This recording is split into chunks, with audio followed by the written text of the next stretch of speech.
No, your eyes are not deceiving you. That's a green Nargacuga from Monster Hunter Portable 3rd and 3 Ultimate in Iceborne, alongside a regular Nargacuga.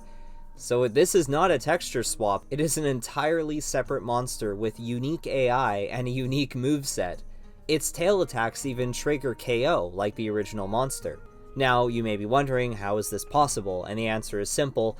Monster Hunter World on PC has an amazing modding community that have worked tirelessly to continue making real content for this game. As we all know, the last update for Iceborne was the Fatalis update, and since then Capcom has poured all their resources into Rise Sunbreak and the eventual Monster Hunter 6, confirming that World Iceborne is done, and that they will never add anything else to the game, which is fine, but it's unfortunate for players like me that wish that there was more content being added to the game because I like Monster Hunter World. Luckily, that's where modders come in. It's a novel idea to increase the content and world by modding in new monsters. Through new modding techniques, however, modders have been able to successfully add new monsters that do not replace other monsters in the game. You may have heard of this. Of course, this has opened the door to people just making up insane variants for monsters. Like people have developed crazy things like a Thunder Yangaruga or a Flame Barioth. But of course, what I'm looking for is actual monsters Capcom themselves have developed. And so obviously I'm looking for mods that do their best to incorporate the monsters as close to Capcom's design philosophy as possible. There's still some limitations, like right now the monsters don't get their own icons, or they don't get their own weapons or armor, or their own drops, but I'm sure as the modding community for World keeps improving, the game will keep getting new content to tide us over until Monster Hunter 6 releases. I guess as an example of what I'm not looking for is this mod for Oroshi Kirin, which looks like Oroshi Kirin, but it's like those other crazy mods. This is definitely meant for pro-level players, and it was given a bunch of insane buffs. Its health is ridiculous. It has a bunch of new moves that really isn't anything like Oroshi Kirin, so that's not what I'm looking for. In this video, I'll be quickly showcasing and reviewing some mods that add 7 different returning official monsters to World Iceborne that weren't already in the game. These mods try to be as faithful as possible in adapting these monsters into Iceborne, while also designed to be reasonably fair fights for average players like me.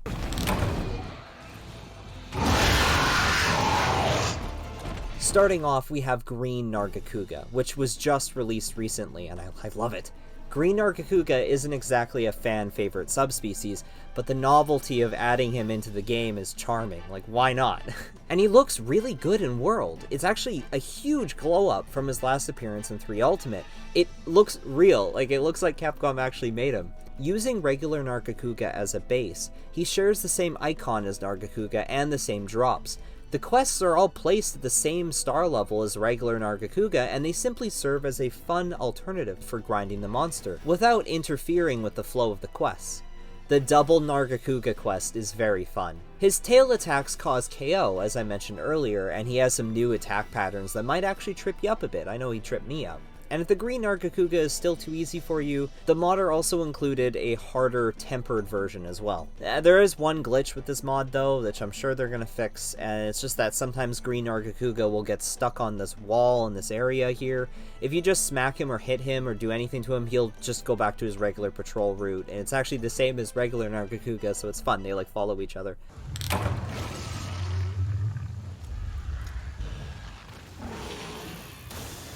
The team at Monster Hunter Resurgence gave us White Fatalis and Crimson Fatalis last year. I'm sure that you've seen these floating around, and they're just as incredible as you can imagine. Obviously, the modding team is limited in their resources, so both these Fatalis variants use regular Fatalis as a base, and they're not able to give them the unique maps, so, the White Fatalis doesn't have the tower or anything. Despite this, both these monsters are faithful to the original counterparts as much as they can be, and I believe that they're a worthy challenge for players that want more endgame challenges that are relatively fair. They do have new attacks that regular Fatalis doesn't use, so be careful.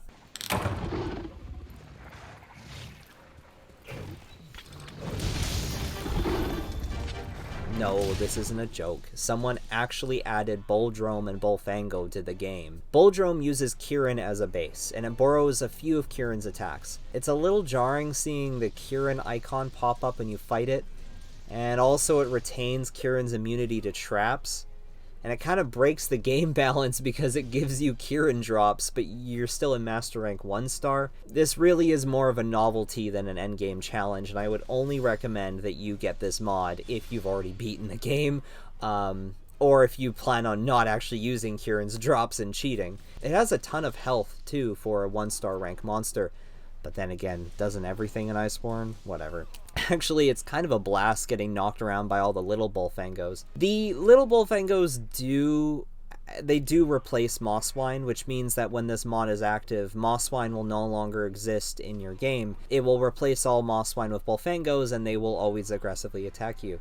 I find that Bullfango and Bulldrome is a monster that can fit really well into Monster World, because it I don't know, it just fit well into Monster Hunter as is. I like the look of the big boar. But don't expect this to be much of a satisfying fight. The fight is exactly the way as it was in the old games. It's not very fun. I won't sugarcoat it. But I personally had fun, though, so maybe you will. It's just Hellblade Glavenus. I don't even know how they did it, but it's just Hellblade Glavenus, and it's as accurate as you can imagine. He's even got the one enlarged horn.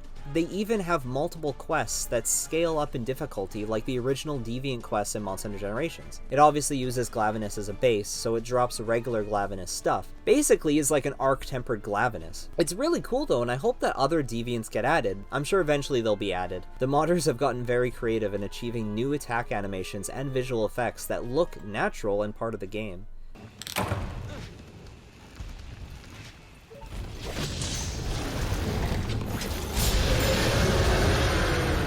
Saved the best for last. I want to tell you all, something about Abiorugu feels really right for World. The Monster Hunter Resurgence team really truly outdid themselves here. Everything is perfect. It genuinely feels like a new monster officially added by Capcom themselves. I've fought Abio in Frontier, and I can safely say this version looks beautiful, it's faithful, and it's actually a fun fight. It uses regular Deviljho as a base, which makes sense because Abiorugu always borrowed attacks from Deviljho. The mod, however, does replace the battle music of Deviljho, which I believe it's worth it when you're fighting Abio. It's a really fast-paced and intense track that fits Abio really well, but it does make it so when you fight Deviljho, you hear Abio's theme, and that kind of sucks, but oh well. Otherwise, this monster is the best fusion of Glavenus, Anjanath, and Deviljho all into one.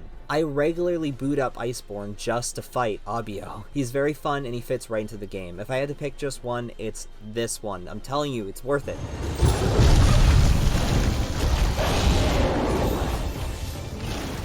The point of this video is to highlight the work that the community has done for this game. While most of the work will cease, probably, when Monster Hunter 6 eventually comes out and it's, 1,000 times better than World, but these fan-made content updates help flesh out Iceborne beyond even what the developers envisioned. I hope the modding teams continue to expand the monster roster of this game and improve their modding abilities to eventually create a whole new expansion. So I have to thank them. Thank you. Support the modders through their Patreons and their other donation venues.